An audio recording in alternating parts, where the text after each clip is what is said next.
Hi friends, welcome back to Abirami இல்லம். நம்ம இன்னைக்கு என்ன பார்க்க போகிறோன்னா, வெயில் காலத்துக்கு தேவையான ஒரு முக்கியமான டிப்ஸ் தான் பார்க்க போகிறோம்.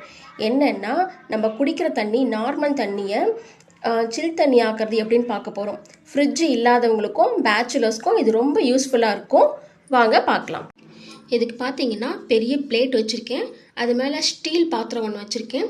அதுக்குள்ளே குடிக்கிற தண்ணி ஃபில் பண்ணி வச்சுட்டு இந்த மாதிரி பிளேட் போட்டு மூடி வச்சுருக்கேன். இது பார்த்தீங்கன்னா என்கிட்ட இருந்த பனியன் கிளாத்தை ஈரம் பண்ணி ஃபுல்லாக கட்டி வச்சுருக்கேன். உங்கள்கிட்ட இந்த மாதிரி தேவையில்லாத ஒரு பனியன் கிளாத்தோ இல்லை வேஷ்டியோ இருந்துச்சுன்னா நல்லா ஈரம் பண்ணி இந்த மாதிரி கட்டி வச்சுக்கோங்க. கட்டி வச்சு நல்லா காத்தோட்டமாக இருக்கிற இடத்துல வச்சுருங்க. காத்தோட்டமாக நார்மல் டெம்பரேச்சர்லேயே பார்த்தீங்கன்னா தண்ணி நல்லா சில்லுன்னு இருக்கும். ஃப்ரிட்ஜு தண்ணியே தேவைப்படாது நமக்கு. நம்ம வெளியே எங்கன்னா போயிட்டு வந்தோன்னா ஃப்ரிட்ஜு தண்ணியை ஒரு சிலரெல்லாம் அப்படியே எடுத்து குடிக்க முடியாது. ரொம்ப சில்லுன்னு இருக்கும். இந்த தண்ணி பார்த்திங்கன்னா நம்ம குடிக்கிற பதத்துக்கு சரியாக இருக்கும்.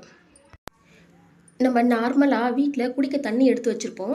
அது பார்த்திங்கன்னா ஓரளவுக்கு சூடாகவோ இல்லை அனலாகவோ தான் இருக்கும். ஆனால் நம்ம இந்த மாதிரி நம்ம டிப்ஸ் யூஸ் பண்ணி நம்ம தண்ணி ரெடி பண்ணும்போது தண்ணி நல்லா சில்லுன்னு இருக்கும்.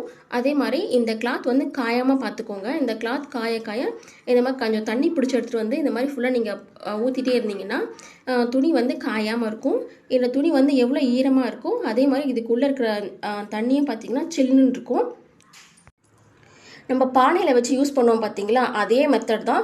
என்ன ஒன்று, பானைக்கு போது நம்ம இது இப்படி பண்ணுறோம். பானைனா நீங்கள் அப்படியே பானையை வாங்கி நீங்கள் தண்ணி ஃபில் பண்ணிட்டீங்கன்னா அது வந்து ஆட்டோமேட்டிக்காக சில்லுன்னு வந்துடும். பட் நம்ம அந்த ஸ்டீல் பாத்திரம் நம்ம பண்ணுறப்ப இந்த மாதிரி நீங்கள் கிளாத் கட்டி நல்லா காத்தோட்டமாக இருக்கிற இடத்துல வச்சுட்டிங்கன்னா தண்ணி நல்லா சில்லுன்னு இருக்கும். நம்ம வெளியே போயிட்டு வரும்போது தண்ணி நம்ம குடித்தோன்னா நல்லா சில்லுன்னு இருக்கும்.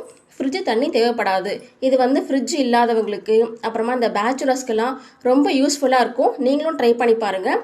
பிடிச்சிருந்தா லைக் பண்ணுங்கள், ஷேர் பண்ணுங்கள், கமெண்ட் பண்ணுங்கள். மறக்காமல் சப்ஸ்கிரைப் பண்ணுங்கள். பெல் பட்டனை கிளிக் பண்ணிக்கோங்க. தேங்க்யூ.